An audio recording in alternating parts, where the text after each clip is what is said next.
The words tasted like ash in my mouth, burning hotter than any insult my father had ever hurled. He raised his glass, beaming at the sea of faces, utterly oblivious that his carefully constructed world was about to shatter, not with a bang, but with a whisper and a single click. Candlelight flickered across polished mahogany, casting long, dancing shadows on the 60 faces gathered in the opulent ballroom of the Whitfield. The air, heavy with expensive perfume and an undercurrent of nervous anticipation, crackled with the clinking of champagne flutes, a symphony on the verge of discord. My father, George Hayes, stood at the head table, a king on his throne, radiating a false warmth that had fooled everyone for decades. Everyone, it seemed, but me. My name is Ava Hayes. I'm 29, a forensic accountant, and the day my father called me a charity case for the last time was etched into my soul. It was last October.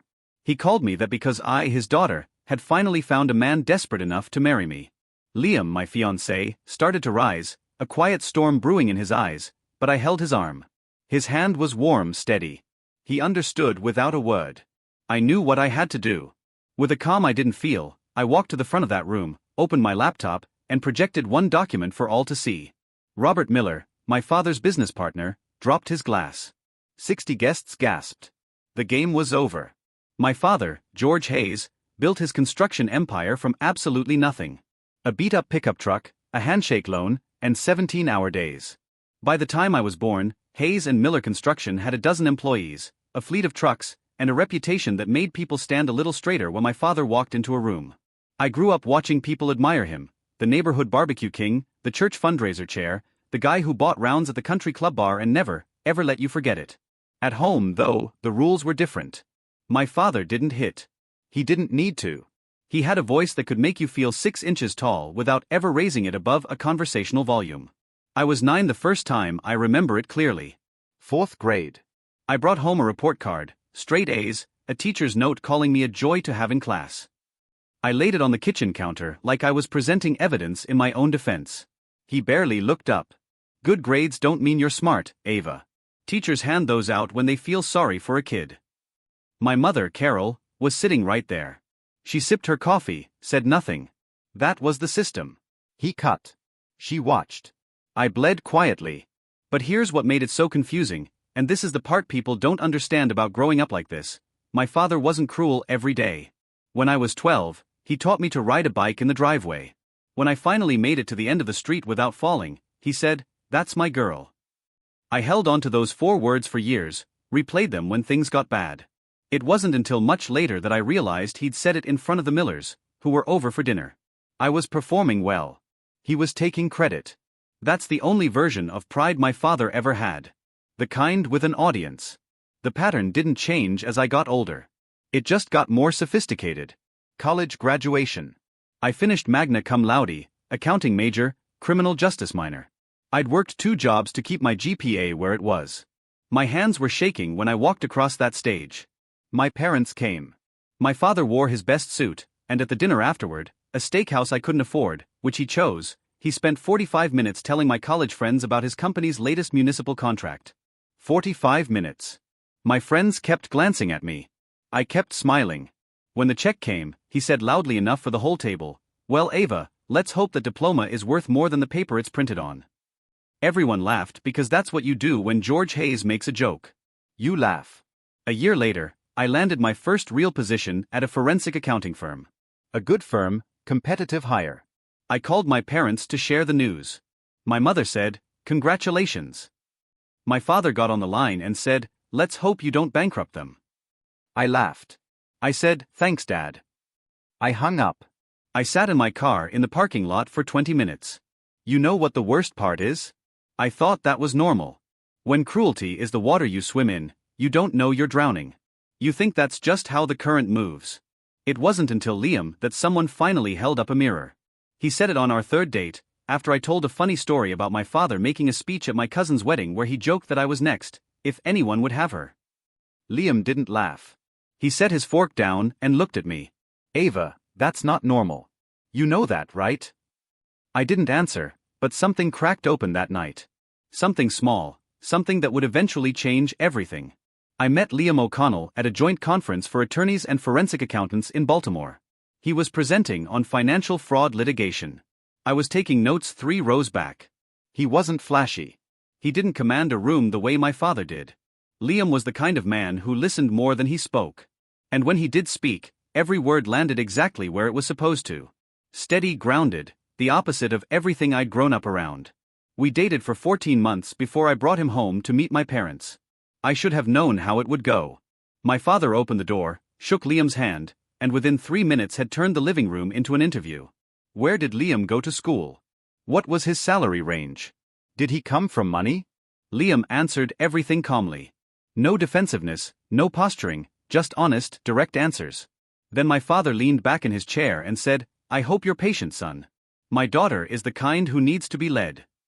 The room went quiet. My mother looked at her hands. I opened my mouth to say something, I don't even know what, but Liam got there first. "With all due respect, sir, Ava is the most capable person I've ever met." No heat, no aggression, just a fact. Delivered like he was reading it off a page. My father didn't respond. He just stared at Liam for a long 3 seconds, then changed the subject to football. But I saw it, the micro shift in his jaw, the flicker behind his eyes. Liam wasn't afraid of him. And that, I realized now, was the beginning of the end. Because my father's entire system depended on everyone in the room being just a little bit afraid. And Liam simply wasn't. The man I loved had just become my father's newest problem. Liam proposed on a Sunday morning. No ring in a champagne glass, no skywriting. He made me coffee, sat across from me at our kitchen table, and said, "I want the rest of my life to look exactly like this. Will you marry me?" I said yes before he finished the sentence. We wanted something small for the engagement party. 15, maybe 20 people. Our friends, a backyard, some wine. Simple. My father had other plans. He called 2 days after the proposal. "I'm handling the party, Ava. I've already booked the Whitfield." The Whitfield, a venue he used for his corporate events. Valet parking, marble floors, projector screens, and surround sound for presentations. "Dad, we don't need all that." Liam and I were thinking something casual. Casual? He laughed. "My daughter's engagement? And you want hot dogs in the backyard? I'm paying for it. Let me do this." I looked at Liam. He shook his head slowly. Then my mother called. Her voice had that practiced softness she used when she wanted me to fold. "Just let him have this, Ava. He's your father. He's trying to do something nice." So, I folded. The way I always folded, the way she taught me to fold. Within a week, the guest list ballooned to 60. I scrolled through the names on my phone, his country club friends, his business contacts, his golf partners, people whose last names I recognized from his company's holiday card list. My friends? 8 total. This wasn't my engagement party. It was his stage. And I'd handed him the microphone without a fight. I didn't know yet that he'd been writing his toast for a week and that what he'd written wasn't a blessing. It was a weapon. The night before the party, Liam and I were lying in bed. Lights off, both staring at the ceiling. "This is your party," he said quietly. "Not his. You can still change the plan. If I fight him now, he'll make the next 6 months a nightmare. You don't know him when he's angry, Liam." I whispered, "Let's just get through the night." Liam was quiet for a long time. Then he rolled over to face me. "Okay, but I need you to hear something. I'm not marrying your father. I'm marrying you. And at some point, you're going to have to decide where the line is." He kissed my forehead and turned out the lamp. I lay there in the dark thinking. There's a story my mother told me once when I was 16. Just the two of us, cleaning up after Thanksgiving. She said that early in her marriage, maybe year 2 or 3, she'd pushed back against my father about something. She wouldn't say what. He responded by canceling her credit card. Not temporarily, permanently. She had to ask him for grocery money for the next 8 months until he decided she'd learned her lesson. She told me this while drying a plate, smiling like it was a funny anecdote about the weather. She never pushed back again. Not once. Not in 30 years. That night, lying next to Liam, I finally understood what that story really was. It wasn't a memory. It was a warning. My mother was showing me the price of silence and the cost of speaking up. I looked at the ceiling and thought, if I don't draw the line now, I will become her. Smiling through the pain, drying plates, telling my own daughter the same story someday, like it was just something that happened. I couldn't sleep after that. The next evening, Friday, the night before the party, I stopped by my parents' house to drop off the seating chart. My father was in his study, door open, reading glasses on, writing something on a yellow legal pad. "Dad, What are you writing? He didn't look up. My toast. Don't worry about it. Can I read it now? He looked up. Smiled. The kind of smile that never reached past his mouth. You'll hear it tomorrow, along with everyone else. Something cold moved through my chest. Dad, it's my engagement party. I think I have a right to. Ava. His voice dropped half a register. The warning tone, the one that meant stop talking. Trust me, sweetheart. Everyone will remember this toast. My mother appeared in the doorway, holding a mug of tea. She read the room in half a second. She was always good at that, and steered the conversation sideways. Your father always gives wonderful speeches, honey. Remember Uncle Frank's retirement? I remembered. Uncle Frank's retirement dinner 4 years ago. My father stood up in front of 40 people and joked that Frank was retiring because no one needed him anymore. Not even his wife. Frank laughed. Everyone laughed. Frank's wife didn't. That was my father's gift. He could gut you in public and make it sound like affection. I left the study without another word. Grabbed my laptop bag from the car. I had a client audit deadline Monday morning and needed to finalize files over the weekend. The bag went in the trunk. Bring the laptop to the party, Liam had said earlier. You can work during setup. Send the file before dinner. A practical suggestion, nothing more. That laptop would end up being the most important thing I brought to that party. But neither of us knew that yet. Saturday morning. The day of the party. I was drinking coffee and reviewing seating assignments when the event coordinator emailed the final guest list. George had made last-minute additions. I opened the attachment. 62 names. I started counting: his golf foursome, the Hendersons from the country club, 2 couples from his Rotary chapter, the Warrens, his insurance broker and wife, a contractor he'd known for 6 months. 6 months, and the man was invited to my engagement party. Robert and Sarah Miller, table 1, front and center, right next to family. My college friends, my co-workers. I found them. Table 8, by the kitchen. I called my father. Dad, where are my people? Chloe, the group from work, they're at the back table. There wasn't room up front, Ava. I had to prioritize. Prioritize who? Your golf buddies. His voice sharpened. This is a networking opportunity, not a slumber party. Don't be selfish. I hung up. My hands were shaking. Not from anger, but from the old familiar helplessness of being rearranged by someone who thinks they own every room they walk into. Liam was watching from across the kitchen. He hadn't said a word during the call, but his jaw was tight. He invited Robert to sit at table 1, I said, front row, right next to us. Liam leaned against the counter. You know why, right? I looked at him. He's performing, Liam said. For Robert, for all of them. The loving father, the happy family. He's putting us on display, like a window display for his business partners. I stared at the guest list on my screen. 62 names, and I was a prop at my own party. I closed the laptop, got dressed, and drove to the venue to watch my father's show. I arrived at the Whitfield an hour early to help with setup.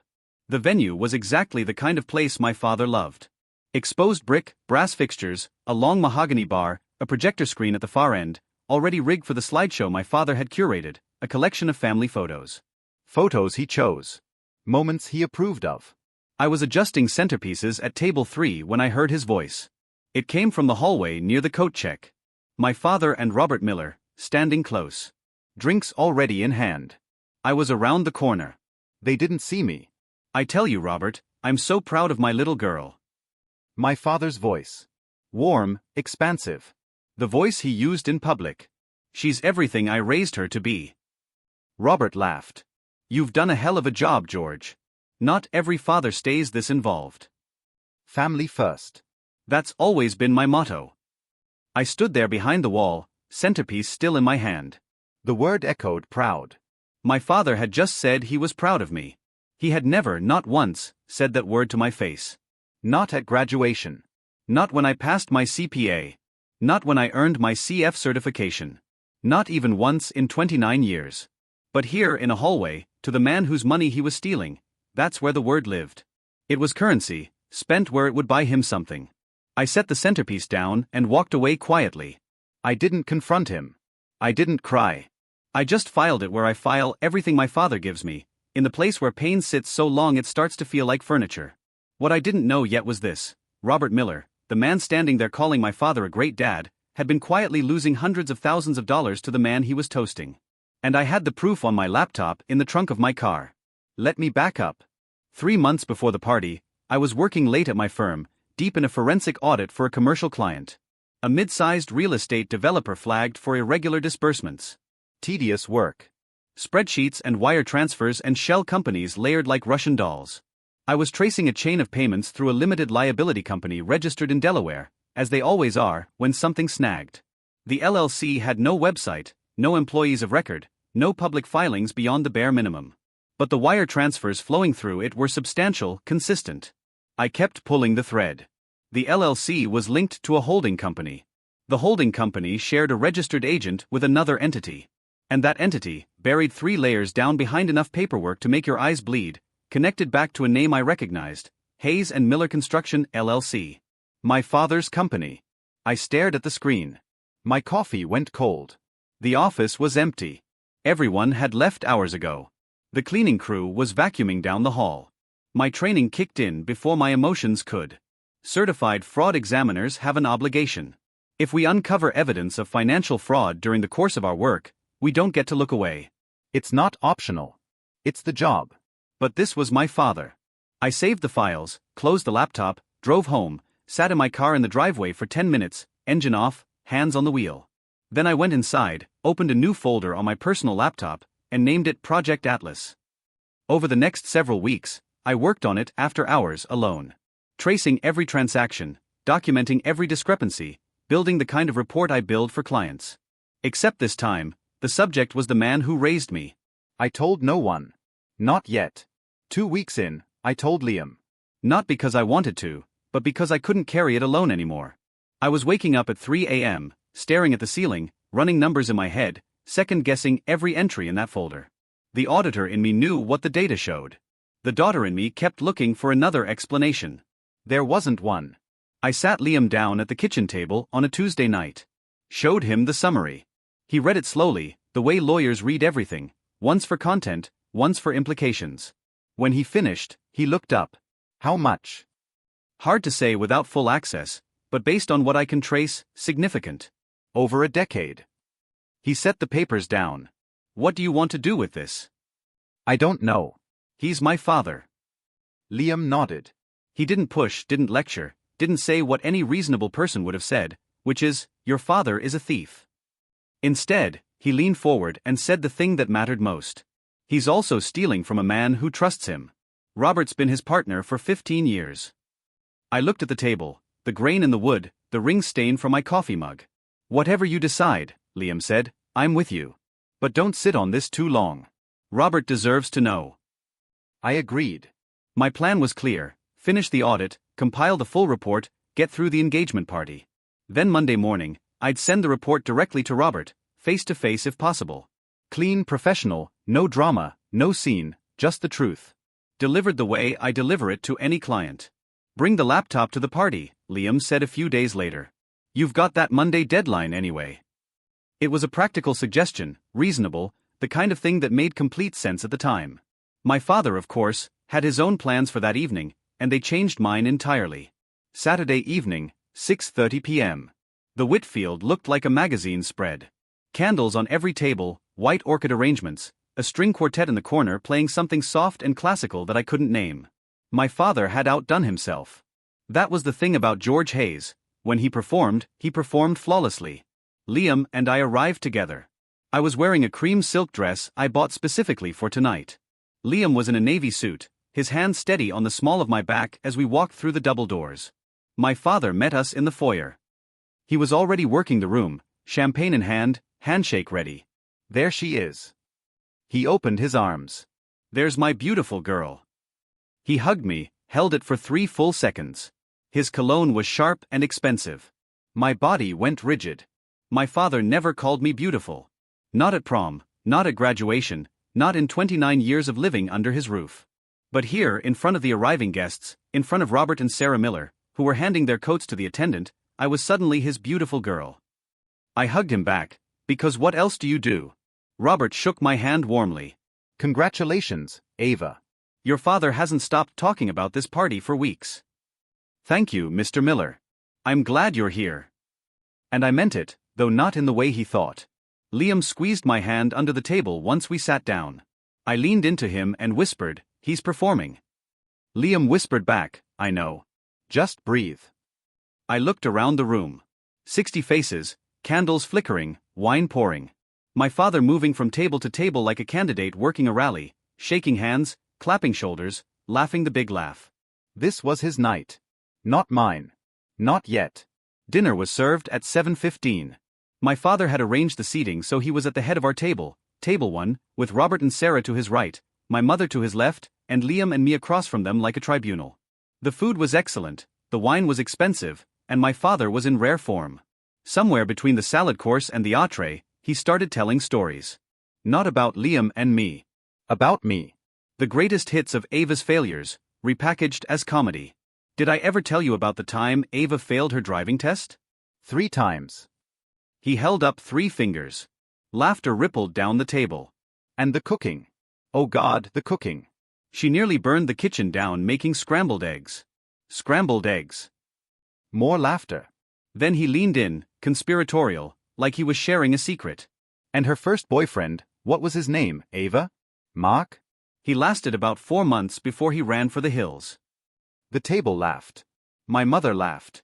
Even people who didn't know me laughed, because my father had that gift. The gift of making cruelties sound like warmth. I smiled. The autopilot smile.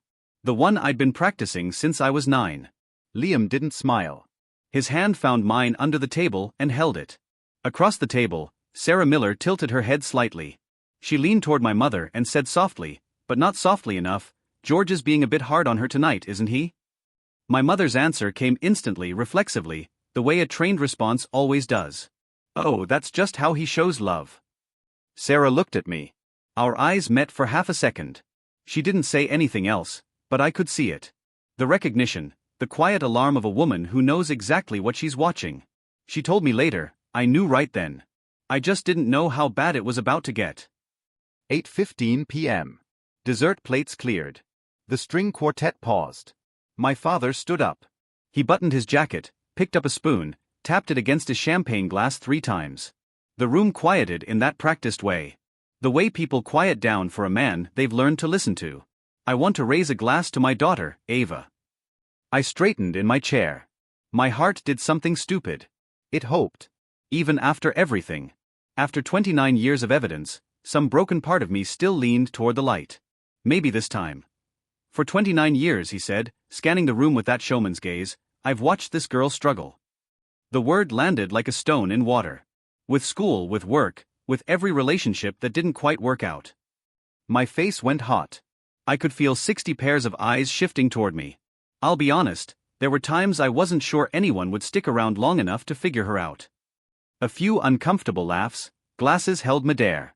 Then he raised his champagne flute, smiled his biggest smile, and delivered the line he'd been writing all week.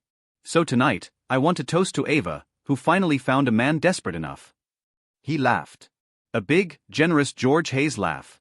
No one joined him. The silence that followed was the loudest sound I've ever heard.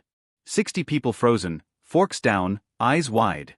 A woman at table 4 covered her mouth with her hand. Robert Miller stared at his plate. Sarah's hand went to her husband's arm. Liam's whole body tensed beside me. I felt his weight shift. His chair started to move. I put my hand on his arm. "Firm, steady. Don't," I whispered. "I've got this." The silence held. A few people at the far tables raised their glasses out of sheer discomfort, muscle memory overriding judgment. Most didn't. David, Liam's best man, set his glass down on the table deliberately, like he was making a statement. He shook his head once. Susan O'Connell, Liam's mother, turned and looked directly at my mother. The look on her face wasn't anger. It was disbelief. Pure, undiluted disbelief. My mother looked away. My father stood there, glass still raised, reading the room. He was smart enough to feel the temperature drop. But George Hayes had never once backed down from a room in his life, so he doubled down. "Oh, come on," he said, grinning wider. "It's a joke. Ava knows I love her." He turned to me, eyes bright with that manufactured warmth. "Right, sweetheart." 60 people looked at me. I looked at my father. 5 seconds passed. 5 seconds is a long time when no one is breathing. Then I said it. Quiet.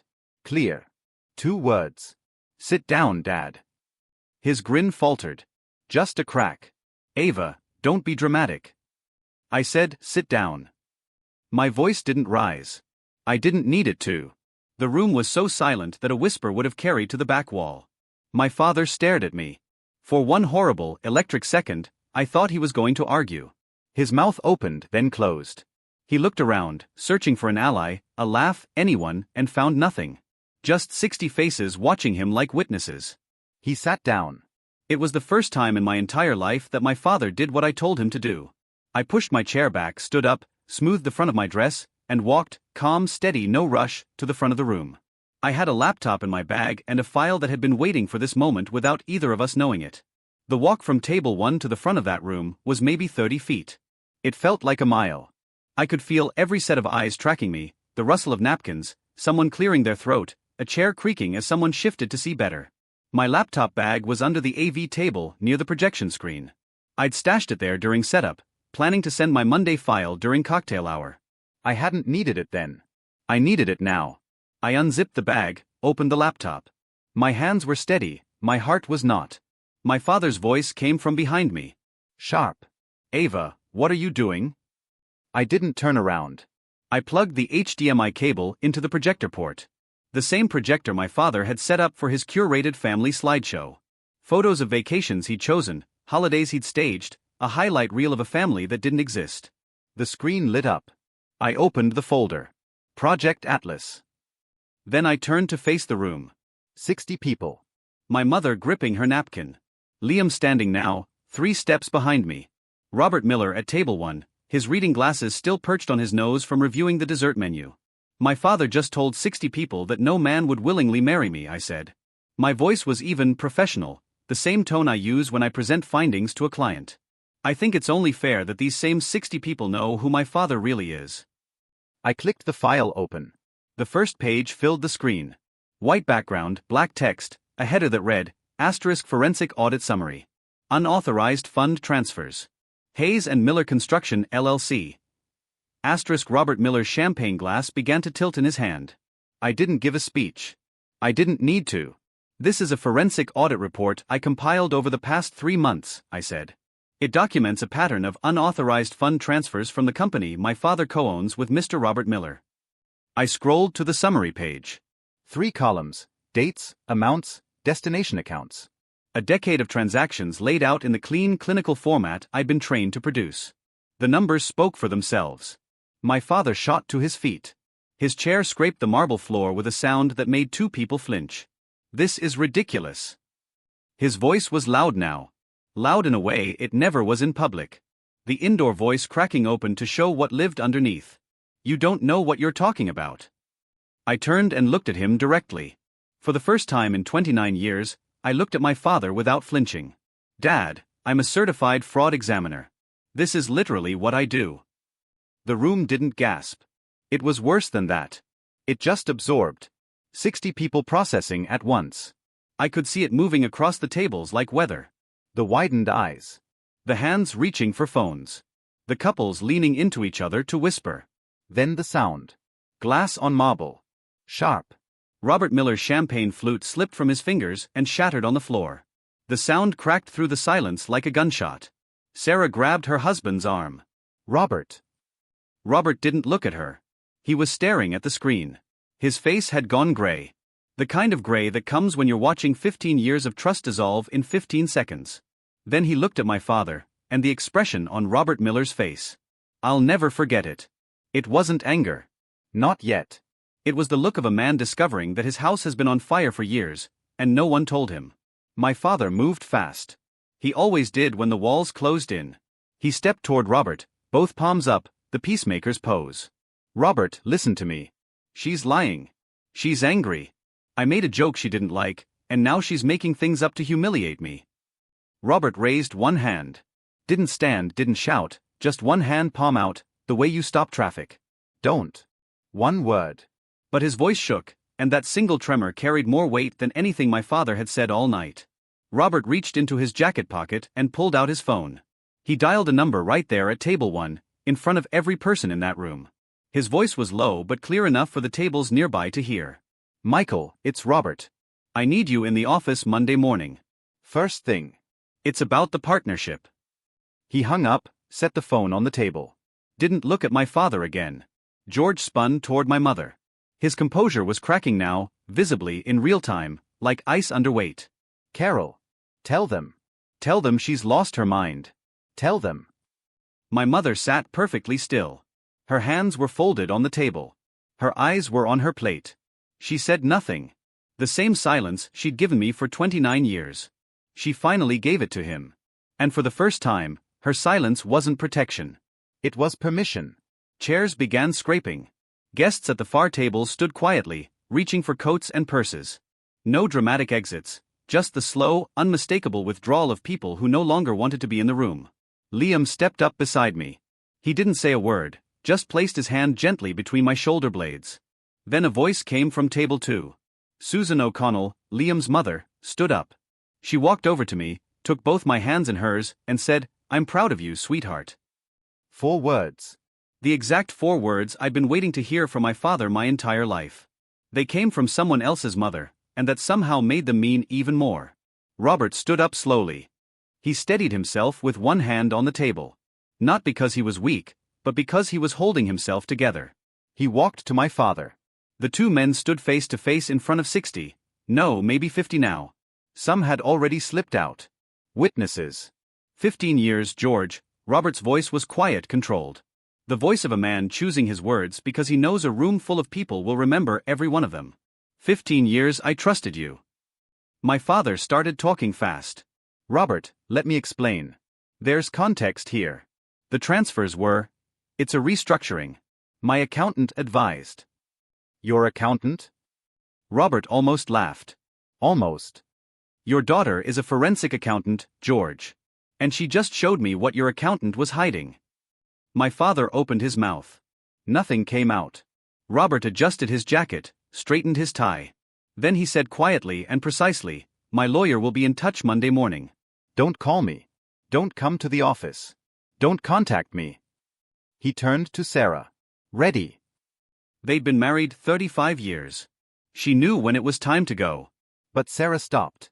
She walked to me, took my hand, and squeezed it. Thank you for telling the truth, Ava. I know what it cost you. I nodded. My throat was too tight to speak. The Millers walked out through the double doors. The room watched them go. No one tried to stop them. No one said goodbye to George. My father stood alone in the center of the room. The projector was still glowing behind him, casting the audit summary across his back like a shadow he couldn't shake. One by one, tables emptied, coats collected, cars started in the parking lot. Not a single person stopped to shake his hand on the way out. By 9 p.m., the room was nearly empty. The string quartet had packed up 20 minutes ago. The waitstaff moved silently between tables, clearing plates from a dinner no one had finished.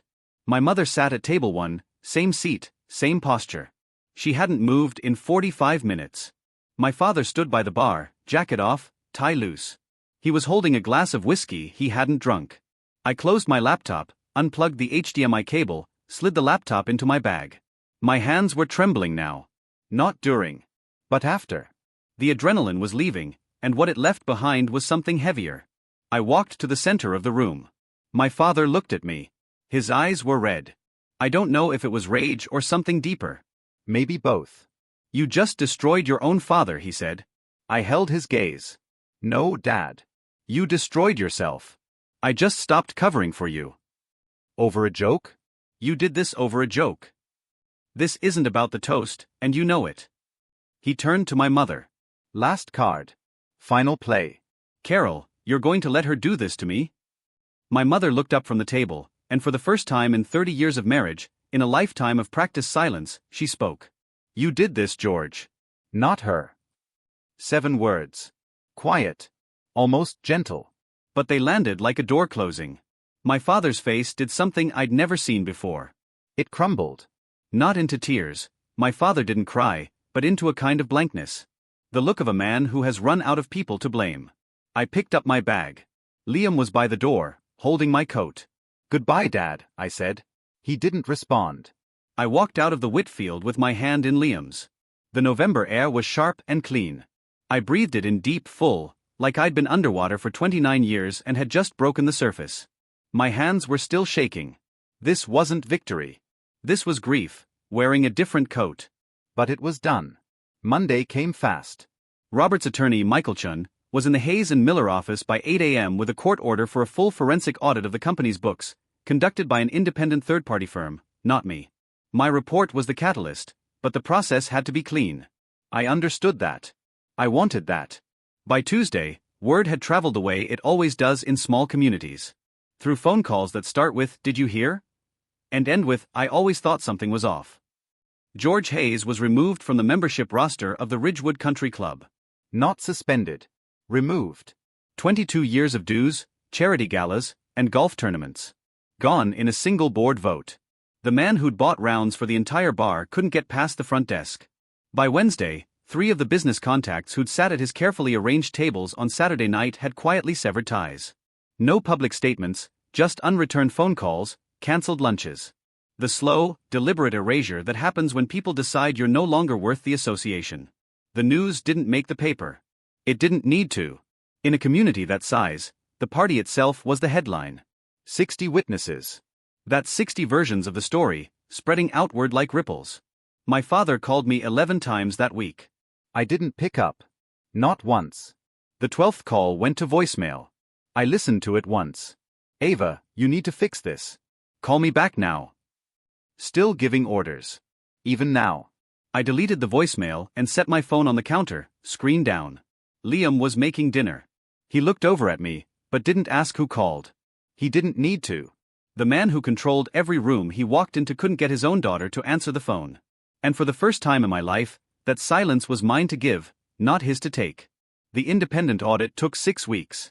When the final report came in, it confirmed everything in my file and then some. $837,000. That was the total siphoned through Shell LLCs over a 10-year period. Monthly transfers small enough to avoid triggering automatic flags. Large enough to fund a lifestyle that wasn't George Hayes's to fund. The lake house, the boat, the country club membership he no longer had. Robert filed a civil lawsuit in January. Breach of fiduciary duty, fraud, conversion of partnership assets. His attorney told Liam, off the record, attorney to attorney, that a criminal referral to the district attorney's office was under consideration. My father hired a defense lawyer, a good one, but good lawyers cost money, and my father's liquid assets were frozen pending the outcome of the civil case. He burned through his personal savings in the first 2 months. By March, Hayes and Miller construction was suspended, operations halted, contracts voided. The 12 employees my father used to brag about were collecting unemployment. Then the lake house went up for sale. I saw the listing online. The same house where my father hosted 4th of July barbecues, where he held court on the back deck with a beer in his hand, telling everyone within earshot how he'd built everything from nothing. Turns out a lot of that everything belonged to Robert. Liam showed me the listing one evening. I looked at it for 10 seconds, then closed the tab. "You okay?" he asked. "I didn't do this to him," I said. "He did this to himself." Liam nodded. "I know. But it still doesn't feel good. It's not supposed to." He was right. Justice isn't supposed to feel like celebration. It's supposed to feel like the weight of a door finally closing. Heavy, final, and necessary. But the heaviest moment was still coming. And it arrived 2 weeks later through a phone call I wasn't expecting. My mother called on a Sunday afternoon. I almost didn't answer, but something made me pick up. Maybe instinct. Maybe hope. Maybe just the fact that she'd never called me on a Sunday before.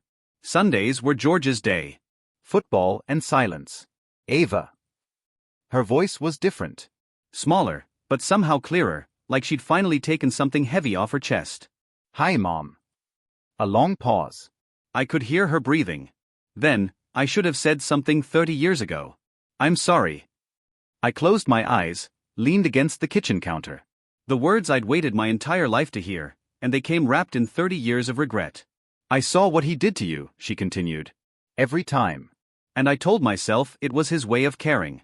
That's what I told myself, Ava. Because the alternative, admitting I'd let my daughter be hurt by her own father, was too much. "Mom." "Let me finish. "Please." Her voice cracked. "What you did at that party, standing up like that. I've never been that brave." Not once in my life. And watching you, it broke something open in me. I didn't say it's okay, because it wasn't. Not yet. Maybe not for a long time. What I said was, I love you, Mom, but love isn't enough. Not anymore. I need you to show me. She was quiet. Then, I started seeing someone. A therapist. Last week was my first session. I pressed my hand to my mouth. My eyes burned. That's a good start, Mom. We talked for 20 more minutes. Carefully. The way you walk across thin ice, aware of every step, aware it could crack. But moving forward. 2 days later, I received a text from my father. Just one. The last communication I'd ever get from George Hayes. You chose a stranger over your own blood. I read it twice, then I understood, and it was the final confirmation I needed. Robert Miller, his partner of 15 years, his friend, the man whose money he stole. My father still called him a stranger. George Hayes didn't know what trust was. He only understood control. And when control was gone, he had nothing left. I deleted the text. And I didn't look back. 6 months after the party, Liam and I hosted our own celebration. Not at the Whitfield.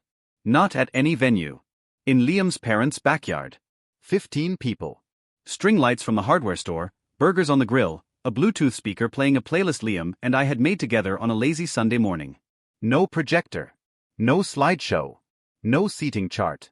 My friends, Chloe, the crew from work, sat on lawn chairs and drank beer from cans. Liam's mom, Susan, brought her famous lemon bars. David gave a toast that was 3 sentences long and made everyone laugh. Real laughter, the kind that comes from the belly, not from obligation. My mother came. She arrived early, carrying a dish she'd made herself, something she hadn't done in years, because my father always ordered catering. She was quieter than usual, careful with her words, but she was there. Present. Trying. My father was not invited. Halfway through the evening, the doorbell rang. A delivery. Flowers. A massive arrangement of white peonies with a card. I opened it. To Ava, the most honest person I've ever known. Congratulations. Robert and Sarah Miller. I stood in the doorway holding that card for a long time. Liam came up behind me. You okay? Yeah, I said. I spent 29 years trying to earn one word from my father. And here's Robert Miller giving me something my dad never could. Liam put his arm around me. Some people build. Some people take. You can't change which one your father chose to be. I pressed my face into his shoulder and I cried. The first time since the party. Real, messy, ugly tears.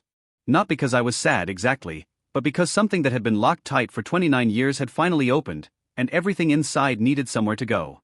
15 people who actually wanted to be there. That's all I ever needed. People ask me if I regret it. The answer is complicated. I regret it every single day, but not for the reason you might think. I don't regret the truth. I don't regret standing up. I regret that my father put me in a position where I had to choose between loyalty and honesty. That choice should never have been mine to make. Let me be clear about something. I didn't project that document to get revenge. I didn't walk up there with a plan. My plan was Monday morning. Clean, professional, private. But when my father stood in front of every person I loved and told them I was worthless, when he turned my engagement party into one last performance where he was the star and I was the punchline, something shifted. Not anger. Something deeper. The realization that if I sat down and swallowed this, I would swallow everything forever. I was tired of swallowing. The truth is, I'd been silent about 2 things, how my father treated me, and what my father had done to Robert. And in that moment, I understood that the silence was the same. The silence about the abuse and the silence about the fraud came from the same place, fear. Fear of losing a father who was never really mine to begin with. Silence isn't loyalty. Silence is complicity. I learned that at a dinner party while watching my mother fold her napkin and smile. If you're listening to this and something about it feels familiar, if you know what it's like to sit at a table and shrink yourself so someone else can feel big, I'm not going to tell you what to do. That's not my place. But I will tell you this, setting a boundary with your family doesn't mean you don't love them. It means you love yourself enough to say, I won't accept this anymore. And sometimes that's the bravest sentence a person can speak. Here's where I am now. Liam and I are getting married next month. Small ceremony, 30 guests. Every single one of them chosen by us. No one volunteered to take over the planning. No one needed to. My mother is still in therapy. We talk once a week, sometimes twice. It's careful, those conversations, like learning to walk again after a long time in a wheelchair. She's not the mother I needed when I was 9, but she's trying to be the mother I need now, and I'm learning to let her. Robert's civil case is moving through the courts. I don't follow the details. I gave my deposition last month. Professional, fact-based, no emotion. Just the numbers. The numbers are enough. George sold the lake house. I heard through a cousin that he's renting an apartment on the east side of town alone. Carol moved in with her sister in February. My father hasn't contacted me since that text message. I don't expect him to. The man who spent 29 years controlling every conversation finally ran into one he couldn't manage. I'm not a hero. I want you to know that. I'm not some warrior who planned the perfect takedown. I'm a woman who got pushed too far on the wrong night and happened to have the evidence to push back. That's the whole story. Some days I wake up and miss my father. Not the real one. The one I invented. The version who taught me to ride a bike and meant it. The version who said proud and wasn't performing. That father never existed. But the grief is real. If you're watching this and you know what it's like to mourn someone who's still alive, I see you. And I hope you know you're allowed to grieve and move forward at the same time. I'm not a hero. I'm just someone who finally told the truth. And the truth, it turns out, was enough. If my story resonated with you, I want to hear from you. Have you ever found yourself at a crossroads, forced to choose between a painful truth and a comfortable lie? What would you have done in my shoes? Or just type "I choose me" in the comments. If this is your first time here, hit subscribe. I share stories like this every week. Real people, real moments, real boundaries. There's another one waiting for you in the description. I think you'll feel it. I'll see you there.